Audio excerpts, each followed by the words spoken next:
Hi there. Welcome to a special video just for you. This video has the sound of gentle rain, perfect for helping you fall asleep. If you have trouble sleeping or just want to relax, let the soft rain sounds help you feel calm and cozy. Find a comfy spot, press play, and let the soothing rain help you drift off to dreamland. Enjoy your peaceful sleep. And like, share, and subscribe Haunting Whispers. When I turned 18, I was forced to enter a sick competition called Ultimate Golden Child. I'm still not over it. They called it the Crucible. It happened once a year, in the middle of summer, and if we were 18 when the big day rolled around, anybody old enough to collect a pension could volunteer us to take part, for any reason. This one guy, Mr. Bowditch, ran a window cleaning business. The arthritis in his left knee meant he couldn't scramble up ladders anymore, so the morning after last year's contest, tossed a bucket at me. First 17-year-old who crossed his path, and told me I was his unpaid assistant. And if you don't make those windows sparkle, he said with a shit-eating grin, I'll nominate you for next year's Crucible. Contestants' bodies weren't even cold yet. Every day after school, I served as his lackey. I didn't complain, though.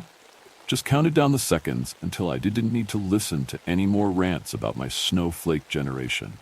The morning of my 18th Crucible rolled around fast. I was in Crawford's Bay, an ugly seaside town, washing the third-story window of the courthouse. All nominations needed to be in before sundown, so I figured if I brown-nosed for another few hours, I'd be in the clear. But then, at the foot of my ladder, somebody cleared their throat.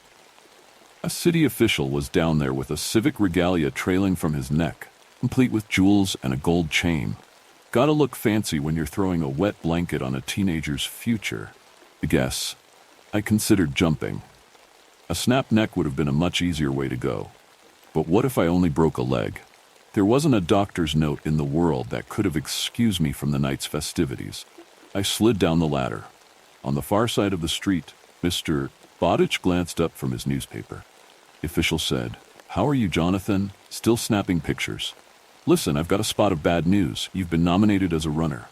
He handed me my summons, marked with the island's coat of arms. Report to Crawford's Tower at 9:30 for registration, and don't bring any food, water, or anything that could be used as a weapon.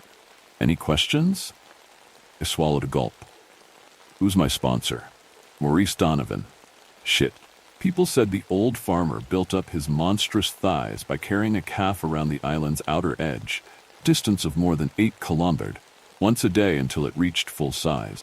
Plus, he was a neurosurgeon with that shotgun. But I hardly know the guy. What's his beef with me? Ignoring my question, the official marked my name off his clipboard and marched off. Hey, did I say you could stop for lunch? Mr. Bowditch yelled as he hurried over, forehead veins ready to explode. Get back up there or I'll nominate you for the Crucible so fast it'll make your head spin. I've already been nominated. Oh, glanced at his watch. Well, the ceremony doesn't start for another 10 hours. We've got 5 more jobs to do today. Come on, chop chop. Despite everything, I found myself laughing. I needed to go see whether my friends got their tickets punched. My rubber gloves came off with a satisfying thwop. Mr. Bowditch, you can lick my plums. His reaction? Absolute gold. If only I'd had my camera. On my way through town, dozens of 18-year-olds from my school flew past, eagerly helping Nelly cross the street or juggling their shopping bags. Another few hours, and they'd be in the clear. Ferry departed for the mainland twice a day, but leaving was forbidden until after you'd been 18 on the night of a Crucible. And the locals took any attempt to escape personally. Very personally. The bay had 1 supermarket, 1 bookstore, and 1 cafe, which is where I spied Mrs. Donovan gabbing with Miriam Brown. Fate was tossing me a lifeline. Miriam made me photograph her retirement party. I got paid in exposure. Maybe if she vouched for me, Mrs. Wright Donovan would pass that on to Mr. Donovan, and he'd revoke my nomination? Immediately I regretted that plums line. Hopefully my former employer would be too busy finding his next servant to notice I wormed my way out of harm's way. Inside the cafe, I pretended to notice the pair as I joined the queue. In an artificially sweet voice, I said, "Morning, Miriam. You're looking wonderful today." She looked like a melted walnut. "Aren't you going to introduce me to your young fry? Wait, is that Mrs. Donovan? Mrs. Donovan, did you do something new with your—" "Save it. She snapped. I know what your game is, but Maurice nominated you, and that's that. My hands balled into fists. Of course, I'm just curious if he knows about my volunteer work. Last week I even photographed. He knows all about your bootlicking. Doesn't make a blind bit of difference. But then why nominate me? Irritated, she said, let me tell you something. In our day, we didn't throw tantrums about the Crucible. And the rules were a lot tougher back then. None of this Head Start nonsense. You're 18 now, Jonathan. Try acting like it. I left without saying bye. On the far side of town, Crawford's Tower's lantern tops stuck up into the gray sky, looming over the other buildings. The next time that bell chimed, it would mark the beginning of open season. Approaching the tower's base, I saw construction workers assembling game stalls, burger stands, and bumper cars. Kind of electricity filled the air. Because the bay remained a neutral zone, the island's 1,000-plus residents celebrated there until dawn. On the concrete steps leading to the tower, my friend Gilly sat with her knees hugged into her chest. She'd campaigned there daily for 2 years, distributing flyers about ending the Crucible, going so far as to create a whole newsletter on the subject. Unfortunately, if you raised any objections, most adults got pissy and said, "We had to go through it. What makes you so special?" Others took it as a chance to share their heroic tales of survival, as if they didn't get lucky by hiding in a septic tank until dawn. To them, empathy was an alien concept. Even after a solid month of sleepless nights, the situation was especially rough for Gilly. She looked incredible with her blonde hair trailing in the wind. I hurried over. She stared up at me, her cheeks wet with tears, a summons in her hand. I almost exploded. She was too pure for this bullshit. I said, "I guess you're campaigning pissed off those clowns on the council, huh?" She nodded and pointed at my summons. "Let me guess, Mr. Bowditch?" "Maurice Best. Shit." I sat next to her, neither of us breathing a single word. Just as I worked up the nerve to throw an arm around her shoulder, final member of our trio, Ray, appeared. "Guess who's got a 12-inch cock and flunked out of being a golden child?" he said, proudly waving his summons. "One of those wrinkly fucks saw on TikTok it was me that left a dead rat in his car and got all salty. Guess they're getting with the times. Us kids called the Crucible the Golden Child Tournament because to survive, you needed to act perfect 24/7. Like me, Ray had straight brown hair and gray eyes, although I stood a head taller. When he saw us sitting there under our personal storm cloud, he said, "Geez, who pissed in your cornflakes? I'm the one who's fucked." We held up our summons. "Oh." Cleared his throat. "Listen, don't sweat it. This is what we trained for, remember?" That didn't lift our spirits. We trained, sure, but only as a worst-case scenario. A hypothetical. Ray wedged himself between me and Gilly, scooting us apart with his ass. "Come on now, Johnny. The only thing around here bigger than you is that fucking tower. I've seen you go at a punching bag like it shagged your mom and didn't spoon her afterwards. And Gilly, you're somehow quieter than a church mouse and nastier than a mongoose with a thumb stuck up its ass. So long as we watch each other's backs, this'll be a dawdle." As Ray puffed on his vape, my chest unclenched. Together, our chances of survival increased. Slightly. Did being secretly happy about his nomination make me a shithead? Oi, can't you read? Behind us, a walking corpse of a policeman tapped a no smoking sign. Not wanting any more trouble, Jillian and I scrambled away while Ray made a big performance of stretching out. Policeman's name was Officer Best. He stood nose to nose with Ray and said, "Was I talking to a brick wall, son?" Ray puffed on his vape, inhaling as much smoke as his lungs could hold, and then blew it straight in the officer's face. The old man's sly grin sent a shiver down my spine. When Ray joined us, I reminded him pissing people off might not have been the best idea. He said he'd made so many enemies, there was 0 point racking up karma now.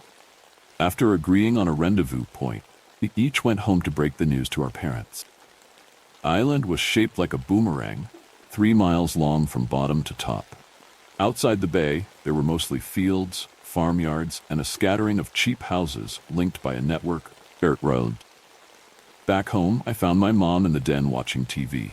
A talking head news reporter was fear-mongering about an upswing in robberies on the mainland. "Thank goodness that sort of thing doesn't happen here," Mom said, putting and shaking her head. "Do you know what their problem is? They've got no way to stamp out the agitators. That's why their kids are running wild. I told her about my nomination. Without peeling her eyes away from the screen, she said, "Oh, well, whatever you do, don't hide here. I don't want the carpets getting covered in blood." In my room, I triple-checked the pack I'd prepared weeks earlier. Water bottle, energy bars, hunting knife. I'd never even been in a proper fistfight before. Would I really be able to stab someone? I slipped into bed and pulled the sheets over my head, like when I was little. Maybe this was how my villain arc started. Maybe I'd survive, grow bitter, and spend my days yapping about how our unique customs kept crime rates low and taught those pesky youths proper respect. Got up, changed into a navy tracksuit, and set off. Forecast predicted clear skies, which meant zero cover. All that crisp summer air made me queasy. Quarter mile from the bay, Gilly paced nervously by a hollow log beside the road. "All set?" she asked, her ponytail glowing against the setting sun. Even in camo gear, she made my heart flutter. Almost. I grabbed a gift box from my pack. "I was going to give you this tomorrow, but, you know..." She unwrapped the box. Inside was the last picture I took of her big sister, Natalie, glancing over her shoulder on the beach. After Nat died 2 crucibles earlier, Jillian started campaigning to have the ritual canceled, despite the fact she knew this would put her on the boomers' radar. As she traced her fingers across the frame, I thought, "Screw this," and went for the hug.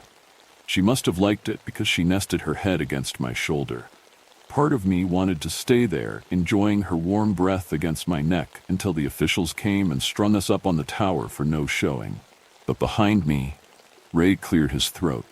We scrambled to make ourselves presentable. We'd ironed out a plan months in advance.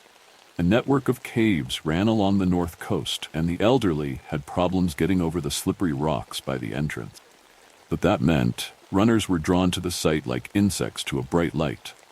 Ray said, "Let me throw this at you. Why don't we hide at Mr. Donovan's farm?" I said, "Ray, put down the crack pipe for 1 second. He shoots trespassers 365 days a year, and he's got a shell with my name on it." "Exactly. It's the last place anybody would think to look for us. Besides, even if they do, I've got this." He showed us a pistol inside his pack. "Where'd you get that?" Billy asked. "Who cares? The important question is whether I'm a crack shot, which I am." He made some good points. Runners generally steered clear of that area. Plus, trees that filled the gaps between the different farmers' land meant plenty of cover. We settled on his plan and stashed our packs inside the hollow log. Then, the 3 of us held hands in a triangle. Ray said, "No matter what happens tonight, let's swear whoever survives has to do something with their lives. No sitting around this shithole until we turn into bitter assholes like everyone else. Deal?" "Deal," Gilly and I agreed. She gave my hand an extra squeeze. I squeezed back. Then we set off. Throughout the bay, carnival music filled the air. We marched through the empty streets towards the tower, where a crowd of islanders munched candy apples and tossed rings at glass bottles. The smell of onions sizzling on the grill overpowered the salty ocean air. Anxious 17-year-olds watched us go by. Mr. Bowditch had already sunk his claws into one unlucky blonde boy. Further along, picketers wedged against the barrier waved protest signs above their heads. Mostly kids and teens terrified about the future. Some adults, too. Maybe if I'd supported Jillian's campaign instead of scrubbing windows, we'd have made enough progress to get the crucible canceled. I caught her eye and gestured at her supporters. She forced a smile. On his way toward the steps, Ray clashed shoulders with Officer Best. Luckily, some officials separated the pair before things escalated past a few angry words. My chest unclenched. We needed Ray. While the island's chief minister took attendance, his assistants patted us down and shoved us toward the base of Crawford's tower, where another 21 18-year-olds seemed even gloomier than us. 2 guys and 1 girl were in awful shape, which is a rude thing to say, but it meant we wouldn't be the slowest contenders. Our exchanges of good luck rang a little hollow. Once the light began to die, the minister took his position on a raised platform and tapped a microphone. "Ladies and gentlemen, a very pleasant evening to you all, and welcome to the 81st Annual Crucible." Cheer erupted from the crowd. He waited for the rabble to die off, then said, "In just a few minutes, our runners will get an 18-minute head start. to escape from the bay. From there, they're free to do whatever it takes to stay alive, run, hide, or grab whatever weapons they can lay their hands on. The only rule is they must stay away from the town until dawn. Now, can we please have a round of applause for this year's hunters? He gestured at the top of the tower. Along the balcony surrounding the bells, chasers stood perched like buzzards, armed with chains, bats, and guns. Amidst the sea of liver spots and false teeth, I picked out Mr. Donovan, who wore his white hair short and his beard long. Even in the winter years of his life, his body had so much bulk, could launch a haystack 20 feet in the air without breaking a sweat. His eyes stayed locked on me throughout the minister's speech. What was his problem anyway? When only the thinnest column of light splashed across the top of the tower, the minister said, "Runners, take your positions." We placed a hand against the brick base. As the sun dipped below the horizon, the crowd chanted, 15, 14, 13. My stomach churned in my throat. 7, 6. Between the fear and adrenaline, breathing was already impossible. All that training didn't count for crap. 2, 1. Dong. The terror drowned out everything around me. I was vaguely aware of runners flinging themselves forward in a panic and pouring down the steps so fast some tripped and got trampled. Finally, my brain kicked into gear. Barbs of guilt stabbed me for not helping the injured their feet. Because we didn't want the hunters to know we were sticking together, Ray, Gilly, and I split up, disappearing into different alleys. I sprinted up the north road, and just when I'd exited the town, that bell chimed again. The hunt had officially begun. I hopped a fence and bolted across a meadow at top speed, guided by the light of the moon. Gilly and Ray were waiting nervously at the log. I'd already held them back. Ray tossed me my pack. I pulled it on and strapped the knife around my waist as fast as I could. An open field lay between us and the forest. We were halfway across, completely exposed, when a snatch of a song got carried along on the breeze. "Uptown Girl" by Billy Joel. The boomers were coming. A station wagon sped around a bend in the road.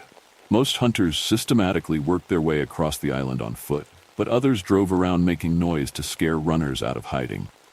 "Quick," Ray whispered, hurling himself in a shallow ditch, face down. Gilly and I copied him just as the headlights swung over us. I held my breath until the music trailed off. Ray poked his head up, one hand on his gun. Then he gave the signal. We crawled along on our elbows until we passed through an opening in the brush. We moved slowly in the dark, scrambling up and down rocky slopes, passing through clouds of midges. The forest spat us out at the back of Mr. Donovan's farmyard. Our equipment sheds surrounded the main house. We searched for better weapons, but everything was locked up tight. Some sheep in a metal pen went nuts if we got too close, so we ducked behind a rock wall, marking the border between farm and forest. It was chest high and roughly the length of a football pitch from the main building. For the next few hours, we scoped out the perimeter, occasionally taking on water. As the night grew colder, there was an occasional burst of distant gunfire, but the violence never seemed to get any closer. This didn't help steady my nerves, though. Every passing minute meant more places had been searched. At 5 a.m., 1 hour from sunrise, Jillian whispered, "I need to pee." "We'll signal if there's any trouble," Ray said. After she disappeared into the forest, the wind eased off, and I heard the sound of teeth chattering together. Ray's teeth. This made me smirk. There was a real human underneath all that swagger. "You okay, bro?" I asked, prodding him in the ribs. "You think I'd sweat this crap?" He gave me a friendly punch in the arm. "I'm so bored I was going to start a fire so those wrinkly fucks can come find us. You know, make things interesting." We sat in silence for a moment. Then he said, "So you and Gilly, huh? Eat a dick." "Oh, come on. You've obviously got it bad for each other. The second this is done, you've got to ask her out." "You think she's got it bad for me? Why do you think I never made a move?" Excited by this idea, I stared at the twinkling stars like a drooling idiot. Until Ray grabbed me by the arm, that is. He dragged me to the ground, signaled quiet, and then pointed up. Peering cautiously over the wall, I spied a set of headlights rolling along the driveway. Mr. Donovan's truck. I dropped below the barrier. What if the farm was the last place he hadn't searched? Maybe he'd slit my throat like one of his pigs for making him work so hard. "I told you this was a shitty idea," I hissed. "We need to get Gilly." Before I could scramble away, grabbed me by the arm. He poked his head up again, saying nothing. Once the tension became too much, whispered, "Well?" Inky just came home. Just as I forced myself to peek, a downstairs light flicked on in the house. "It's got no idea we're here," Ray whispered, suddenly excited. He probably threw his hip out and gave up. "All we've got to do is lay low for another hour, then we're..." The next thing I remember is blood splattering across my face. Ray flopped into the dirt, the back of his skull obliterated. Hands in the air. "Officer." Best burst from the forest, armed with a pistol. He needed to repeat the instructions 4 more times before they registered with me. He made me step away from the body, then he grabbed Ray's gun, along with a small rectangular device in his back pocket. "Not bad, huh?" he said, holding it up. "I'm not much of a techie, but these new-age doodads come in handy." The bastard planted a tracker on Ray when they clashed at the ceremony. "All right, that's personal business out of the way. Now we can get down to brass tacks. Where's the girl?" My legs wouldn't quit shaking. "What girl?" I stammered. "The one with the woke flyers. The council promised to beef up my pension if I take care of her." Clenched my jaw, stepped forward. "Easy now," he said, aiming at my chest. "I've got nothing against you, Johnny. Andy Bowditch offered to buy me a pint if I did you in, but those photos you took at my granddaughter's christening turned out great. So tell me where she's hiding, and I'll let you walk. Better talk fast." He gestured at a light cutting across the field. Mr. Donovan heard the commotion. Shit. If I ran, I was dead, and if I stayed, I was definitely dead. But give up Gilly? No way. Hopefully she'd already made it halfway towards. A shadowy figure crept up on Officer Best, knife glinting in the moonlight. Forcing myself not to look, I managed to say, "You asshole. That was a dirty trick." I needed his attention on me. "Not bad for an old fogey, eh? Why don't you drop the gun? Make it a fair fight." "I'm old, not senile, kid. Last chance. Tell me where she is, or..." Gillian was about to attack when a twig snapped beneath her foot. As the hunter reacted, Gilly leapfrogged onto his back and tried to drive her knife into his throat. He caught her wrist. They went round in circles. The officer tried getting a shot off, but his bullet missed its target, causing birds in the surrounding trees to take flight. I charged forward and threw my weight into a rugby tackle. Then all 3 of us went down in a tangle of arms and legs. Gilly and I sprung to our feet, ready for action. But we froze once we saw the old man vomiting up blood. The knife handle stuck up from his throat. All the bastard could do was open and shut his mouth. I stood there, paralyzed. In less than a minute, I'd watched 2 people bite it. I was about to throw up, but then a branch exploded beside my left ear. That flashlight was attached to Mr. Donovan's shotgun, and he'd reached firing range. Gilly and I scrambled in opposite directions. Part of me considered doubling back, but then I remembered I was the target. At the tree line, I yelled, "Over here, you wrinkly fuck." It never occurred to me to grab one of the guns. If I stayed where the foliage was thickest, I should have been able to lead Mr. Donovan in circles until sunrise. He had 50 years on me after all. But in the darkness, I couldn't take 5 steps without sharp branches raking open my arms and legs, or snagging my laces. Soon my foot slipped into the knot of an exposed root, and my chin hit the ground, hard. I struggled to my feet and spat out a mouthful of dirt. When I inhaled, my ribs burned like hot coal, and my pack felt like its weight kept doubling every 10 seconds, so I slipped my arms out of the straps and let it fall. Flashlight disappeared and reappeared behind the thicket, drawing closer each time. I couldn't catch my breath. It was like I'd ran a marathon. I dragged myself through a tangle of bushes and put a hand over my mouth. "Where are you, you little shit?" The voice came from right beside me. Heavy footsteps circled my position. As he went, Mr. Say, Donovan rusted hedges with his gun. He knew I was close. I scanned the area. Beyond a ring of trees, a clearing opened up. Maybe if I lured him there, I could take him by surprise. I crouched low and tiptoed along. I'm lucky I did, because seconds later, from that exact spot, Mr. Donovan said, "Enough games. Come out and face me like a man." I reached the clearing and held my back flat against a tree. A rocky slope lay ahead, so steep and dark I couldn't see to the bottom. I took 3 deep breaths, and then snapped a twig. Mr. Donovan charged in my direction. I fumbled with my holster, empty. Patted my pockets. Nothing. What happened to the knife? The farmer burst into the space, stopping short of the ledge. He spun toward me, shotgun raised. I went for the weapon.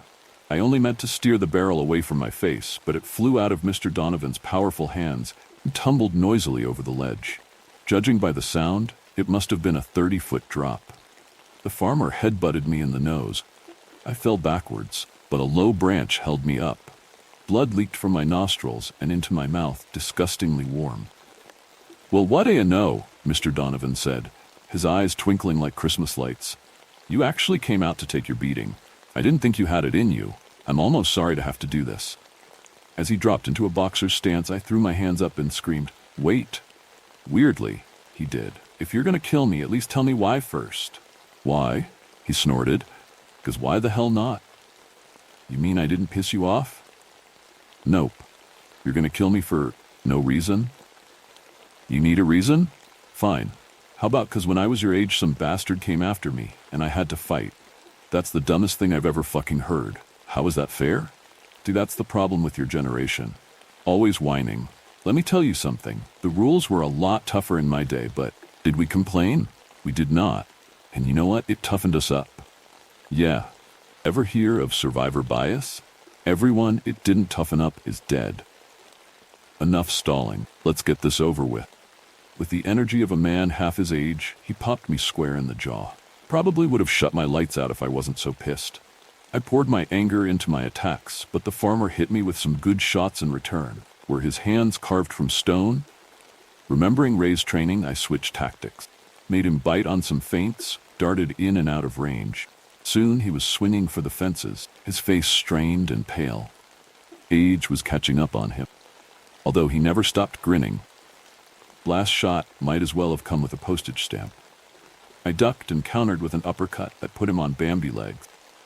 He drunkenly staggered backwards toward the cliff, one finger raised as if to lecture me, his eyes darting about like ping-pong balls. Before he could regain composure, I ran up and gave him a push. Gravity took care of the rest. Judging by the sounds, he hit every jagged rock on his trip down the pit. Screamed, not for long. I was surprised by how little guilt I felt. I stood over the ditch until rocks got kicked loose somewhere close. I spun around, ready to fight. Gillian stepped out of the darkness. I rushed over and took her head in my hand. "Where's Mr. Donovan?" she asked. I jabbed a thumb at the ledge. Exhausted and bruised, we fell against the nearest tree. That seemed as good a place as any to wait out the night. I hugged her so tight I felt her heart thrash against mine, both of us sobbing. If any hunters had shown up, we'd have made for easy pickings. We watched the first light come up. Then, from way in the distance, Crawford's tower chimed. We'd survived. Hand in hand, we set off for Crawford's Bay, keeping away from the main roads. It wouldn't have been the first time a hunter killed a runner after dawn. We talked openly about our futures now that they lay ahead. On the mainland, I'd find work as a photographer's assistant while Gilly studied journalism. Maybe we'd come back someday and document the violence, and I'd get some intense shots to go with Gilly's Pulitzer-winning article. But one thing was clear. One way or another, we would put a stop to the crucible. One way or another, the boomers would pay. As the shadows deepen, another tale awaits, creeping closer with every breath. I fell in love with a wooden boy. I want the world to know he existed. All my friends were pointing and laughing as he came trotting down the street. His wooden feet clunked and clacked as he made his way down the street. One of the girls in our group wiped the snot from her nose as she sized up her target. As he came into range, she flung a rock the size of a baby's fist at his wooden head. A hollow thud echoed around the street as he fell to the floor. "I told you he had an empty head," shouts one of the girls as the rest fall around laughing. My heart broke for him as I stood there watching as he tried to get back on his feet. He stumbled back and forth as he tried to steady himself on his bent wooden legs. The other girls jeered at me as I ran over to help him. His faded, painted face made his sad, weary voice sound lost. The only thing that looked real about him was deep, soulful blue eyes, and even they seemed void of joy. "My name is Lucy. What's yours?" The wooden boy looked away in embarrassment. "I don't have a name," said the boy as his blue eyes burned into mine.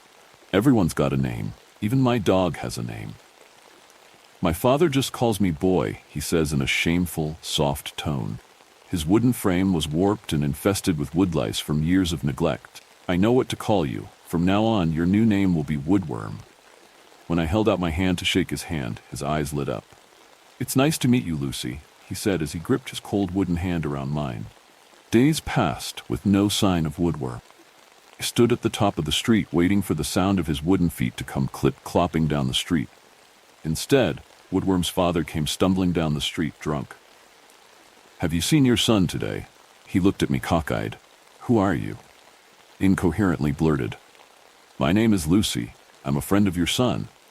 Who would want to be friends with that freak? He said as he stumbled away mumbling to himself. Woodworm's father was the local carpenter and drunkard. When he wasn't busy mending barrels for the brewery, he was busy drinking it dry. You always hear him cursing as he staggers home at night with a belly full of whiskey, ready to unleash what demons stir in his soul on poor Woodworm. The town was busy getting ready for the spring festival, and all the wives were busy scrubbing the year-old grime from the cobblestones.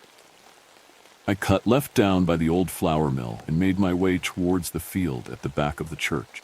As I neared the rusty iron gates, I got a strange smell of burning damp wood.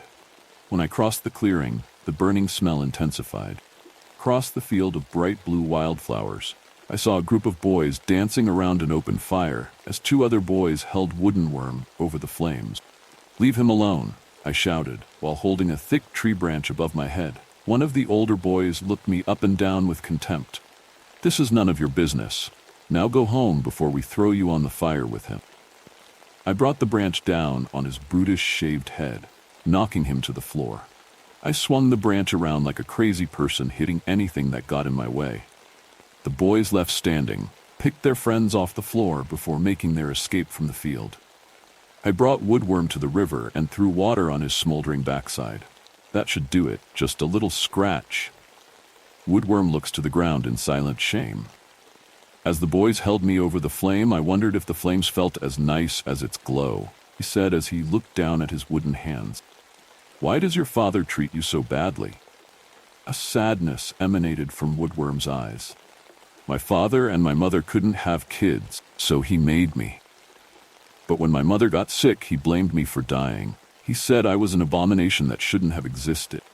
I took his hand and placed it on mine before kissing him softly on the cheek. I'm glad you exist, I whispered gently in his ear. Today was the spring festival, and the people were busy getting their stalls ready. The fresh spring morning brought a happy vibe, and everyone was eager for the festivities to begin. Amongst the hustle and bustle, I caught two of the boys from yesterday whispering to each other before running down one of the side lanes. Knowing those two, I'm sure they're up to something. I thought to myself as I followed discreetly behind them. I followed the winding lanes to an old abandoned tannery and watched as they disappeared through a broken window. I run to the window and watch them scurry through the dark, damp building, laughing and hollering to themselves. First thing that hit me was the unforgivable stench. I held my nose as I followed the sounds of laughter up a dilapidated staircase. I made my way down a narrow hall to a room with a large tanning pool in the center. The same boys from before, along with some of my so-called friends, stood around jeering as they held Woodworm over the stinking, festering pool of sludge. Go home, traitor. You're not wanted here, shouted one of the girls. We want to know if it floats like a boat, asked one of the boys. I puffed my chest out in defiance. Put him down, or you'll have me to deal with, screamed. What will you do? You're just a weak little girl. I walked over and punched the boy in the nose. He stumbled before dropping Woodworm to wipe the blood from his face. That's the second time you've embarrassed me, he bellowed as he came at me. He grabbed my neck and squeezed it tight. I fought to get his hands off me, but his grip tightened around my neck. I felt my legs go weak as I gasped for breath. I pushed and shoved when all of a sudden he lost his footing and fell backwards into the pool of sludge. Some of the boys' friends ran for home, while the others stood and watched as their friends struggled to keep afloat before he disappeared into the murky depths of the pool. I picked Woodworm up and we made a run for the woods. We both kept running and didn't stop until we got deep into the woods. Too tired to keep going, we stopped and huddled behind a tree. "We're in trouble, Woodworm. I just killed that boy." I felt his cold wooden arms wrap around my waist. "It was an accident, right?" he says softly. "That won't matter to these people. Trust me, I know what they're like." Beams of golden light shone through the branches as the sun started to set. "Why are those boys so mean to me?" he asked with a saddened voice. "It's because you're different, not like them. People in our town don't like different." Woodworm looked up at me with sad blue eyes. "I dream about becoming a real boy. In the dream there's a beautiful woman with arms of fire, and she wraps them around me in a warm embrace," said in a soft, broken voice. "You're real to me," I said as I drifted off to sleep. I woke to angry eyes staring down at me. I tried to scream, but they grabbed me and stuffed me in the back of a horse-drawn carriage. The carriage stopped in the middle of the town center. A crowd of people were waiting and started throwing rotten fruit as we emerged from the carriage. I saw my dad, who barely made eye contact as he hid behind his shame. My heart started racing with dread when I caught a glance at the large stack of wood piled in the center of the town. "What are you going to do to me?" I didn't do anything. 3 of the town elders sat at a makeshift bench, waiting to pass their judgment on me. They looked down on me from their pedestal of righteousness, judging me with their leering eyes. "For the murder of Mr. Goldbert's son, what do you say in your defense?" I looked around at all the angry faces and realized my fate was already sealed. One of the boys from before stood by the bench and pointed aggressively towards me. "She did it.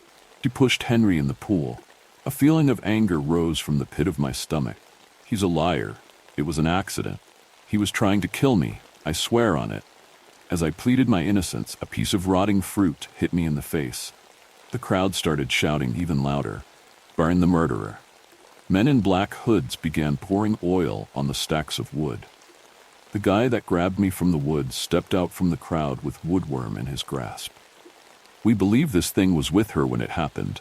He shoved Woodworm in front of the elders, who stared at him as if he was worthless. "What do you have to say for yourself?"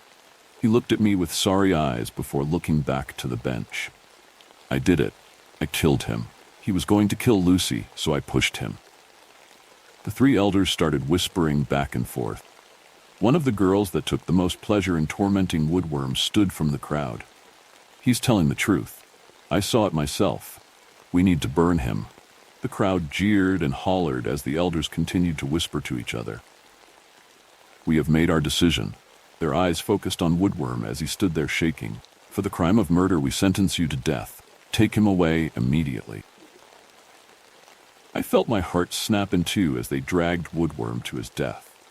I ran to the front of the screaming crowd. "Please, Woodworm, you can't do this. You can't leave me. Please, I love you." He reached down his hand out close enough for me to touch the tips of his wooden fingers. "I'll never forget you, Lucy. You made me feel like a real boy. I love you too." I looked up at his sparkling blue eyes, and the painted-on smile disappeared. The tips of his fingers start to feel warm, and his cold wooden hands turn silky soft. "Look at your hands, Woodworm." "What's happening to me, Lucy?" he said as the momentary excitement was broken as the crowd pulled me back. I stood and watched him turn from a broken wooden toy into a handsome blue-eyed boy. As one of the hooded men set the wood alight, the look of sheer terror on Woodworm's face sent me into a hysterical mess. I pleaded for them to let him go, but my words got lost amongst the roaring crowd.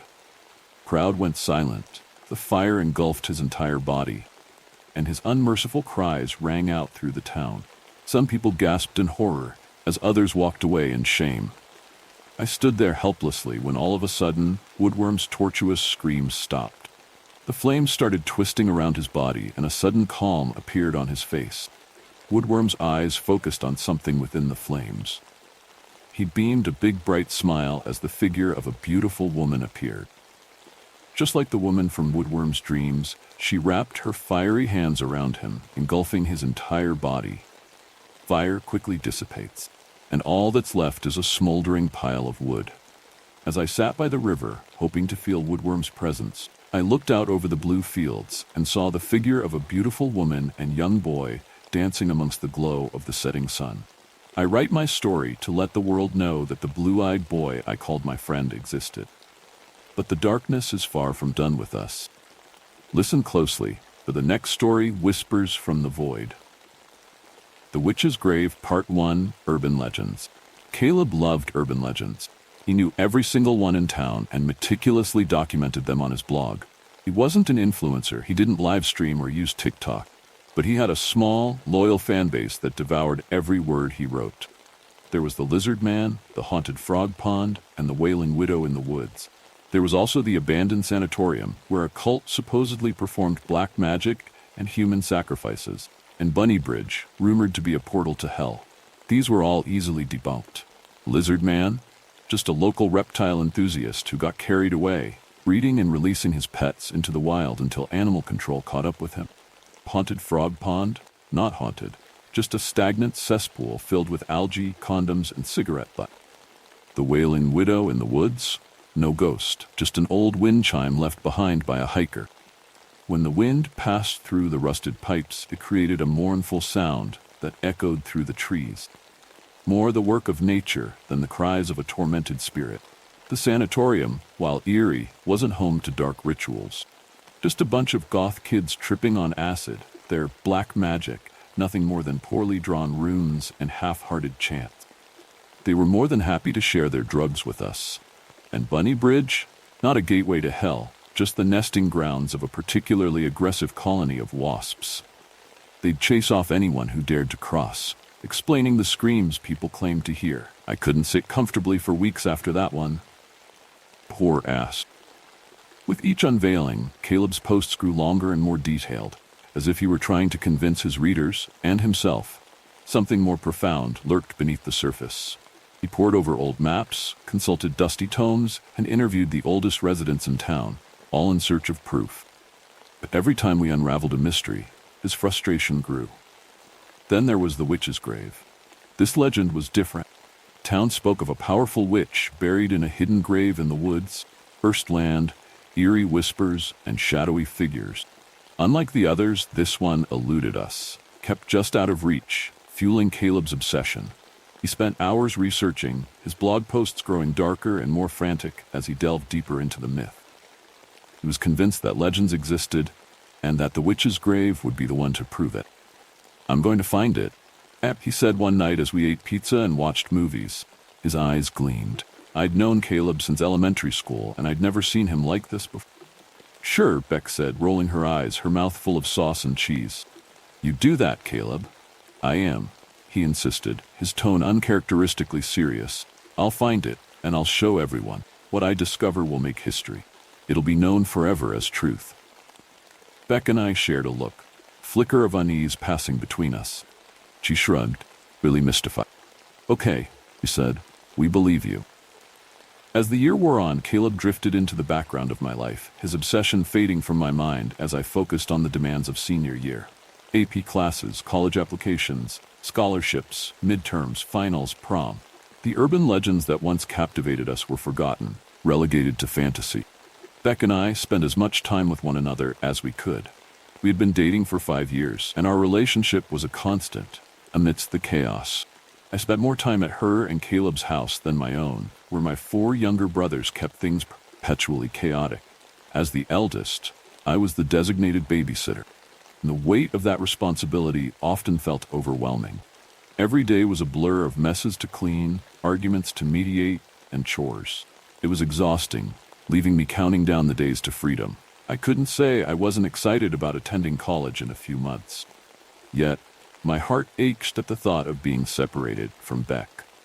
The anticipation of college was tinged with a deep-seated anxiety about our future together.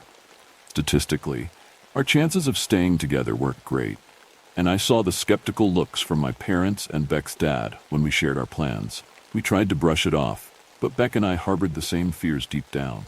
We knew that our time together now was precious, fleeting opportunity to savor before the inevitable distance pulled us apart. Then came the night that changed everything. It was a typical Friday night. Beck and I ate pizza and studied, aka watched the worst movies we could find. I asked her how Caleb was doing, noticing his absence more acutely tonight. He loved these crappy movies, though his constant talking drove Beck insane. Is he okay? I haven't seen him around lately. You wouldn't, Beck said, her voice tight. He's basically on house arrest. Dad found out he's failing 3 classes and might not graduate. He's allowed to go to school and the bathroom, and that's it. She tried to sound casual. The worry in her eyes betrayed her, and I was beyond shocked. Caleb had always been among the smartest people I knew, top of the class every year. To hear that he was failing not just 1 but 3 courses was almost inconceivable. I knew things had been weird with him lately, but I hadn't realized the extent of it. What's going on with him, Beck? I asked. She wouldn't meet my gaze. She watched the rest of the movie silently, her lips set in a straight line. I pretended not to notice the tears slowly filling her eyes. It was nearly midnight when Caleb burst into Beck's room. We were cuddling while binge-watching episodes of some crappy ghost hunting show. He flicked on the lights and bounded in, the brightness blinding us. He was wide-eyed and manic, darting around with frantic energy. His hair was a tangled mess, sticking out in wild tufts, and his beard was unkempt, tangled with bits of food and dirt, as if he hadn't groomed it in days. His clothes were stained and wrinkled, his shirt hanging out at odd angles, and his overall appearance was so disorderly that I didn't even recognize him. His wide and glassy eyes gave him an almost feral appearance. Lord S. Beck, you guys, I did it! I finally found it! His voice quivered with excitement. He was sweating and shaking, and I grabbed Beck's hand tightly, her knuckles going white under my grip. Was he on something? Stop it, Caleb, Beck said sharply, her voice trembling. She rose to her feet, clearly pissed. Get out, or I'll call Dad. You're not supposed to be out of the fucking house. Where even were you?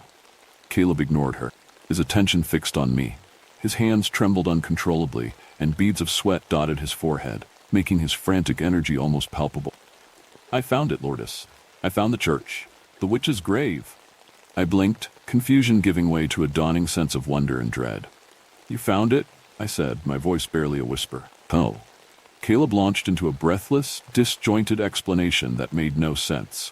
The trees. I figured out you have to trust the trees. And the crows, follow them, but not the bats. The bats are liars. And the grave. Baby's grave. It's there. It's all there. His words tumbled out in a frantic stream, his pacing erratic. He looks crazy, I thought. He looked possessed, and I took a step back. I was scared, I realized. Was this what he had been doing all year? Talking to trees and following crows? Obsession had driven him over the edge. Will you come, you guys? Please, you said you would come. Please, he wheedled. No, Beck said at the same time. I said, sure. Our eyes met, a silent conversation passing between us. Why not? Mine said. Why not? Do you see him? Look at him, Lourdes. See that in his beard? She jerked her head toward him and mouthed breadcrumbs. Crumbs. He was a mess, true, but I had to admit I was curious. Nobody had ever found the church. This might be our last chance before leaving for college. And by the look on Beck's face, I knew she was curious too. Beck looked exhausted, her face pale in the dim light. She gnawed on her bottom lip, a nervous habit I knew well. I squeezed her hand gently. Come on, I whispered. We said we would after all. She rolled her eyes and ran a hand through her choppy turquoise blue hair. Fine, she snapped. We do this, and he sees it's all in his head. Maybe he'll wake the fuck up. She glared at him. Will you drop all this? Go back to school? Fix your grades and please take a shower. God, you smell like shit. Your loofah's been dry for weeks. Caleb smiled. A real, genuine Caleb smile. And for a moment, he looked like the person I had befriended all those years and loved like one of my brothers. Grabbed us both, wrapping his long arms around us tightly. I gagged, trying not to breathe too deeply. Beck had not been exaggerating about the shower. As we pulled away, I felt something in my hair. Gross. I picked at it, expecting crumbs, but no. Seeds. Birdseed. I looked at Beck, wondering what the fuck was going on, but her eyes were still on her brother as he animatedly talked. Her eyes were flat and gray, but her hands wouldn't stop shaking. Beck drove, and Caleb talked non-stop the entire ride to the woods. His words a tangled mess of twisted trees, talking animals, faces in the fog, and a cemetery with sunken headstones. I watched him in the rearview mirror, reflection distorted. His eyes were wild, sweat glistening on his upper lip. His hands gesticulated wildly as he talked, excitement verging on hysteria. Before we left, Beck had pulled me aside while Caleb gathered the supplies, whatever that meant. "Are you sure you want to do this?" "Been freaking me out, Lourdes. Beyond obsession now." "Let's do it," urged. "We both know we won't be doing this after we graduate. I know you're curious because I am." Beck said nothing. She gnawed on her bottom lip. "I am," she admitted finally. "But I'm also scared. What if this is a trap? Like the real Caleb is gone, and this Caleb is leading us there to feed us to the witch." "Beck," I laughed, but the sound was hollow, forced. "That's just the plot of the shitty movie we watched earlier." "I know, but Lourdes, he's been so weird this year. I mean, weirder than usual." Her voice wavered, fear creeping into her words. "He keeps talking about how bats are liars, and how this baby's grave is the key to everything. He shows up at strange hours, mumbling about shadowy figures and cryptic signs. It's like he's lost touch with reality. He's obsessed with the idea that something profound and sinister is hidden in the woods, dragging us into his delusions. And you know how my dad is. You've been around for their arguments. The last few have been really bad. I've been trying to keep the peace between them, but Dad's right. Keep saying Caleb needs to face reality and stop chasing these myths. They're not real, Lourdes. They're just stories." Beck looked at me, her eyes pleading. "They're just stories. They're not real, right?" I didn't answer. What could I say? The other stories were just that, stories. But the witch's grave? It was different. It had never felt like just a story. It wasn't just a tale. It was the town's most infamous legend. We'd grown up hearing about it at sleepovers, used as a warning to keep us out of the deepest woods. Every Halloween, it took center stage at the town's spooky festival. This one felt real. "It'll be fine," I finally said in what I hoped was a light, reassuring tone. "We'll just humor him, okay? Maybe if we do this, it'll snap him out of this, whatever this is. He'll have proven it to himself, and things will return to normal. Maybe." I tried not to sound as unsure as I felt. She hesitated, then nodded. "Fine, but if you die and haunt me, I'm exorcising you." But now, sitting in the car with Caleb, heading toward the dark woods, doubt gnawed at me. Something about him felt off, dangerous. Caleb stopped talking mid-sentence, as if he had read my thoughts and met my eyes through the mirror. His gaze locked onto mine with an intensity that made my blood run cold. He smiled at me, baring his teeth. A trickle of dark blood ran down one nostril, and his eyes rolled back into his head with a loud sucking pop, exposing wet, empty sockets. I gasped, heart pounding. But when I blinked, the blood was gone. Caleb stared back at me, confused, his eyes normal. I forced a shaky smile and turned back to the road. "Are you okay?" Beck asked, glancing at me with concern. Yeah, I'm fine. Just excited," I said, my voice shaky. It had to be a trick of the light, I told myself. Nothing more. Yet, despite my reassurances, I felt Caleb's gaze on me for the rest of the ride, and I knew he was smiling. The night has many secrets, and this next one is eager to be told. I was possessed by a room in my house. Growing up, my family's house had a room that we didn't use as much as all the other rooms. Days on end, it would sit empty, and none of us paid it any notice. Even during parties, guests avoided the room as if off limits, even if it never really was. When my family moved out, did I realize how little that room was used, and I promised myself that I would never have a room like that. I didn't know how easy it was to forget a room. This year, I decided enough was enough. It had been easy to let certain rooms sit unused when it was just me and my dog, Camila, living in the house. It was time to use my rooms for the functions I had set them up for. The main culprit was the center room, with my drum kit, a music room. I made a plan to practice drums regularly and put it all on my whiteboard. Mondays and Wednesdays were now my drumming days. Resolution made, I went through and gave the house a thorough cleaning. 2 full days of scrubbing, spraying, and sweeping. First day, Camila ignored me, preferring to lay on the guest bed which she's taken as her own. On the second day of cleaning, she started following me. I had just finished up with a second round of cleaning in the music room, and as I stepped out, Camila jumped off the guest bed and walked behind me. While never closer than 3 steps away, she made sure I was always in sight. I barely noticed since I was so involved in my cleaning. I only realized her reaction a couple of days later. because she never stopped following me. This was especially true on Mondays and Wednesdays after spending a good amount of time in the music room. I'd walk out and find Camila waiting to follow me through the rest of the day and into the evening, even sleeping within eyesight of my bed at night. During our walks, she would stay extra close to me, avoiding the plants and lawns that she normally sniffed. Despite Camila's misgivings, I found myself getting into the routine of drumming and enjoying all of my house for the first time. It felt truly lived in. I had a reason to keep it cleaner than before. Much like the narrator in Fight Club, finding reasons to trim his nails and cut his hair during the week to prepare for the club, I took better care of the house. But the room I focused on cleaning the most was the music room.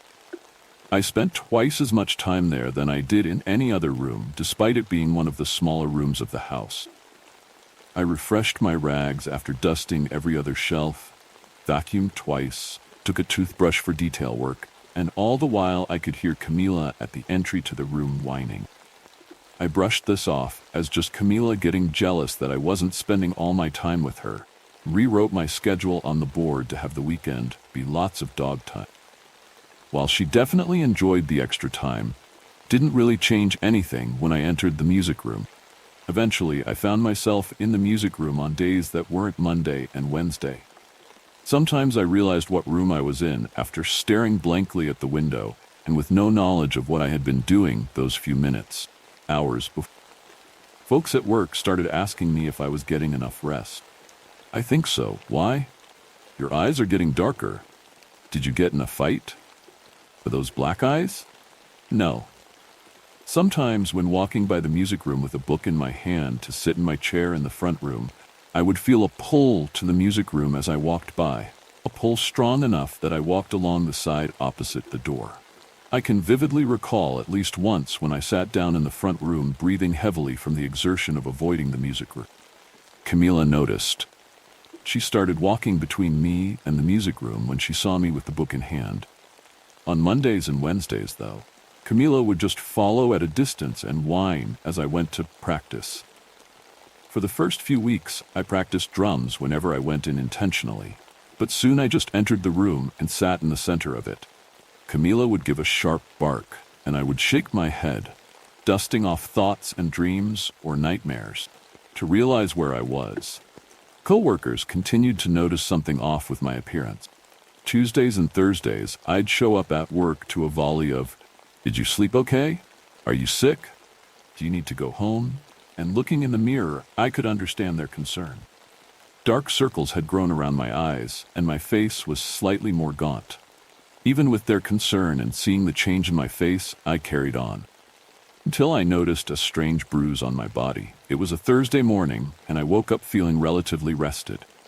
Per usual, I made some coffee and sat down, but felt a small pang around the center of my chest.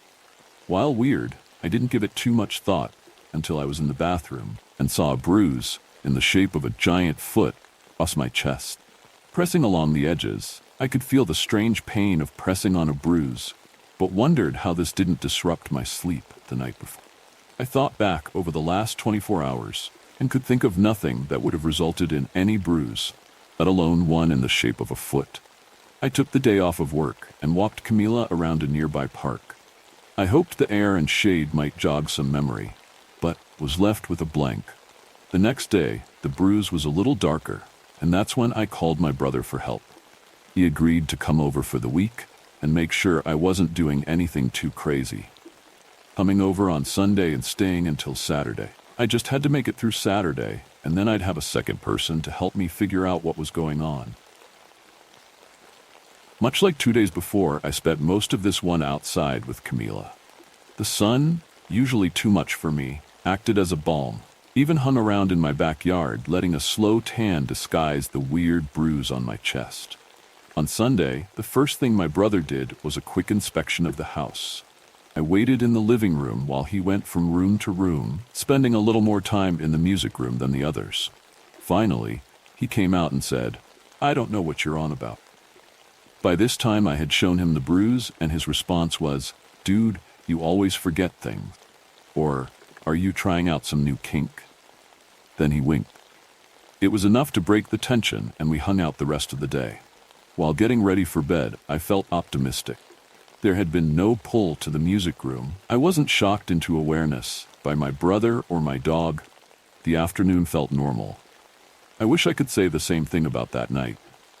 Before I describe the events of that night, I need to explain something. While the schedule wasn't too much of a bother for my brother, the situation required a large emotional sacrifice. This is the fellow who, after watching Paranormal Activity with me, called me at midnight to ask if he could stay the night. When asked where he was, he said, "In your driveway." He mainly faces fears from the safety of a screen, and even then, those fears would keep him awake. Coming into my house where there was something weird happening had him on edge from the beginning, but his love for me made this danger worth the risk. My brother and I rigged up a tiny noise trap so he would wake if I went into the music room that night. He was staying in the front room, right by the music room, so we didn't need to make the trap too noisy. The main goal this evening was to watch and see if anything was happening, but not to stop it. Only later, when we knew a little more about what I was doing, would we have enough information to safely stop whatever was happening. Besides, if anything too dangerous was happening, barks from Camila had snapped me to consciousness during the day earlier. Something similar should work in the evening. That was the thought in any case. I woke up the next morning, and the silence made me feel uneasy. I glanced at my phone and saw a host of missed calls and twice as many texts, all from my brother. I called his name. No reply. I stumbled to the guest room with my phone in my hand. He wasn't there. I started looking through my phone and found that each text was a picture, and he had finally left one voicemail after about multiple missed calls. He was breathless in that message, barely louder than the screaming wheels of his car as he drove away. "I tried to wake you up," it started. First, I looked at the pictures.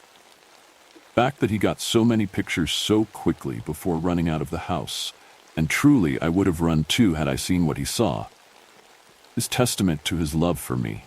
Quality of the pictures he took also are a testament to either how frozen with fear he was, or how brave he was that evening. Either way, I owe him my life, and I've said as much to him multiple times since then. Each picture was taken from the doorway of the music room looking in. First four are all perfectly centered. Each successive picture is slightly more off-center than the next, and the video was as shaky as Blair Witch Project. The room is dark with some light reflecting off of the edges of the drum kit from the phone's flash. The only light is coming in from the window, and is a mix of moonlight and my neighbor's outdoor light. While eerie, the first picture could be seen as normal or serene in other circumstances.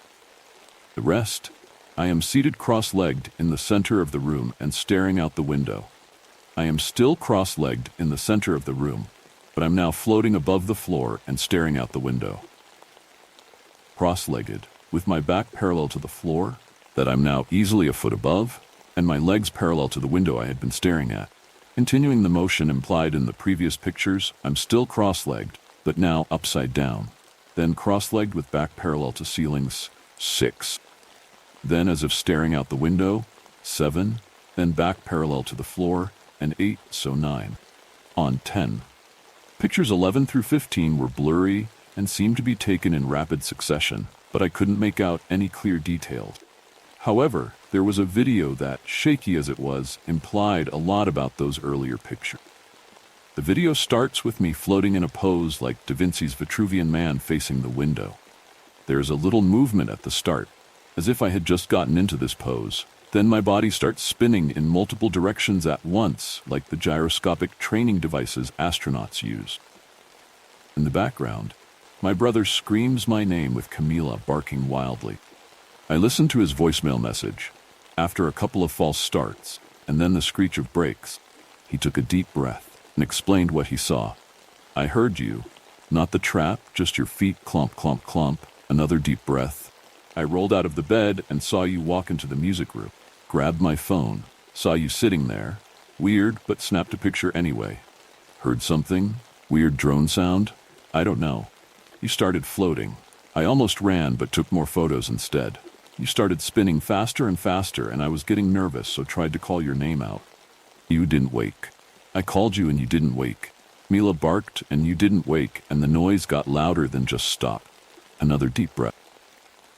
I started the video and I couldn't stay as soon as I saw those eyes staring at me. I yelled your name once more and then ran. Mila ran too, but she went to the side of the bed. She refused to come with me. I hope she's okay, but I knew I wouldn't be if I stayed. I made it to the front door and heard a bang. I'm sorry. I tried. I called him that day and told him he shouldn't apologize, that what he did was brave and full of love. I promised him to find a pet-friendly hotel after confirming that Camila was indeed, okay, just incredibly nervous. I asked about the eyes he saw, but he refused to go into any more detail. I wish that was the last I knew about those eyes. As promised, Camila and I left the house for a full week. Given the lack of complaints for management, I'm guessing that there were no episodes there. Eventually, I was going to need to be back at the house for something. I couldn't keep renting the room. My brother made me promise to keep the door to the music room closed, and as soon as I walked back into my house, that's exactly what I did. I looked at the schedule on the whiteboard that had started this whole adventure off and erased it. After a couple of weeks, where I kept the music room closed, and there were no signs that it had opened, nor was Camila anywhere near as nervous as before, I started to feel a little more secure. I opened the door to the music room with Camila at my feet. She didn't whimper. The air was just a little stale from lack of circulation. I figured this was a good time to empty the room. Every other day, I would go in for no more than 5 minutes to remove an item or two, which I then put in storage. It took a couple of weeks to fully remove and sell the things, but eventually I emptied the room. That day I felt triumphant. I looked at Camila, smiled, opened the window a little bit so there wouldn't be that stale air left in the room, and closed the door. And that is that.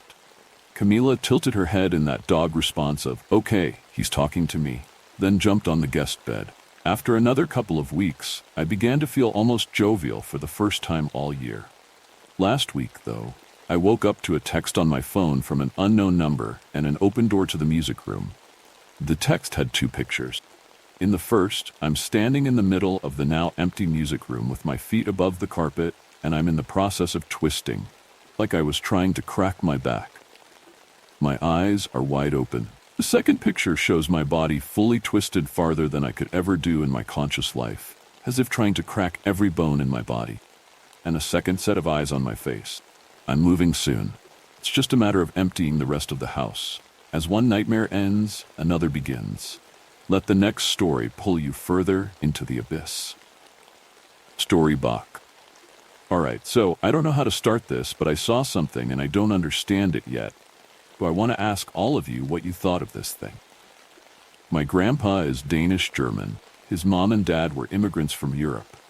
I won't bore you all with the details, but the important part is that he used to tell my sister and I these wild stories about monsters and elves and gnomes. I have to wonder if he hopped on that train in the 70s where he experimented with some stuff. But there was always one story he told us that he swore to never anger, and that was the story Bach. For now, we'll call my sister Fett, and if I reference a Jens, just assume it's your lovely author. One day my sister and I asked our grandpa why the story Bach always scared him so much. This was the story he told us, or about as close as I can remember since I can't ask him anymore. Last he told us this story was the day before he was brutally murdered and his killer was never found. Everyone thought it was just some stupid burglar. And Grandpa happened to be awake at the wrong moment, but I know who, or rather what it was. A long time ago, the old gods were fading from the minds of the people, but they still held some sway over the Danes and Germans.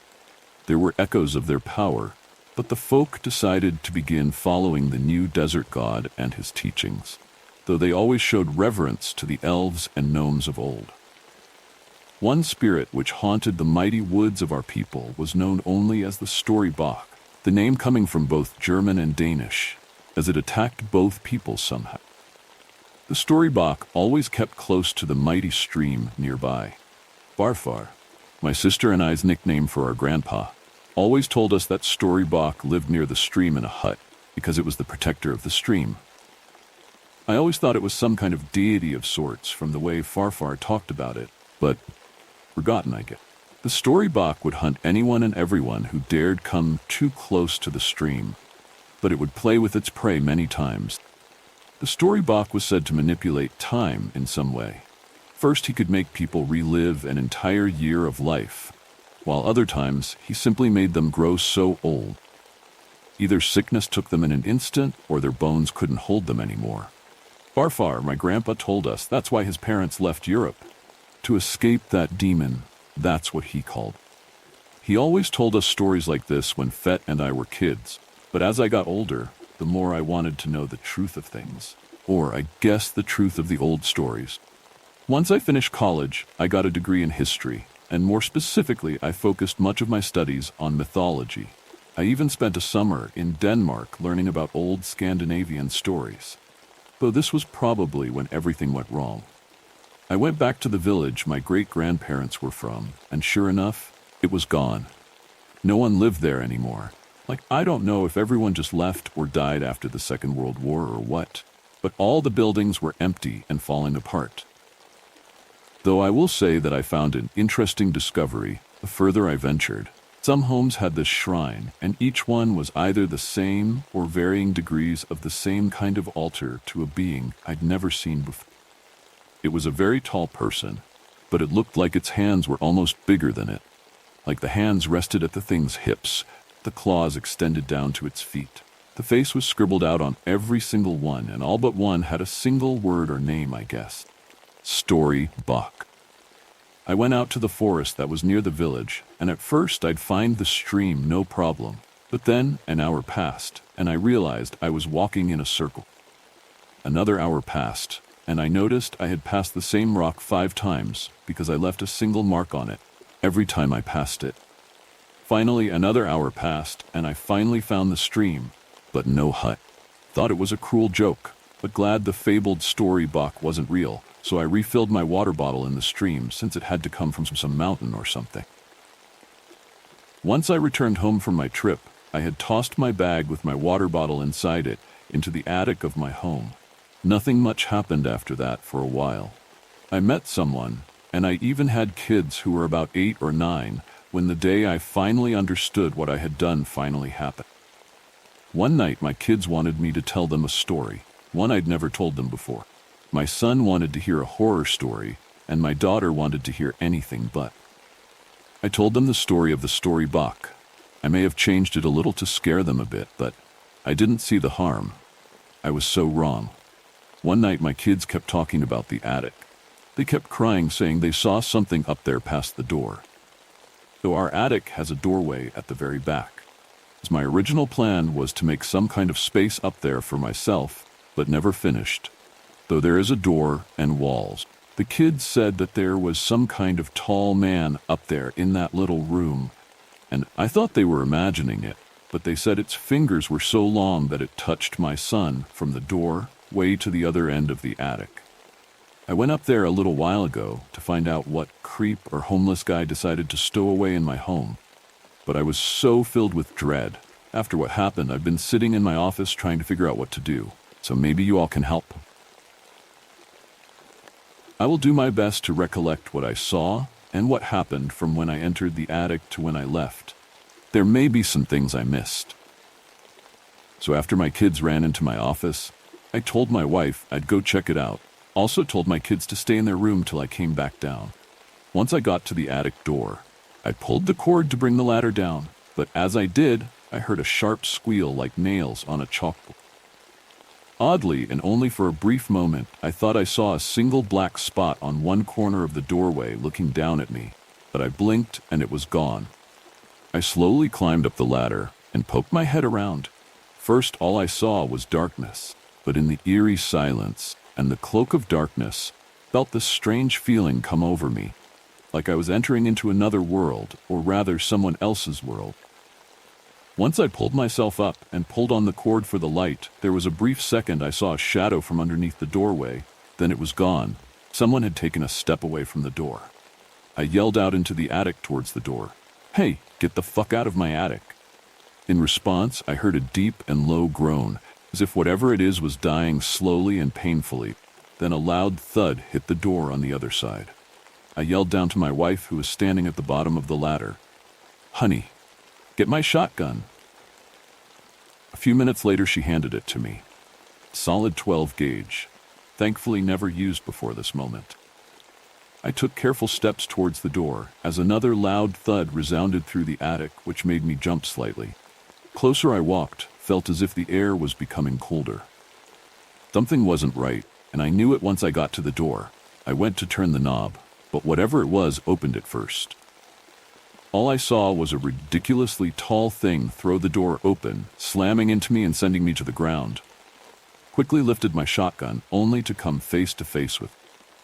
The eyes were just two sunken holes with almost dehydrated-looking skin, in the process of decomposing, but its mouth had no lips or teeth, just gums that bled profusely as that squeal was louder than ever.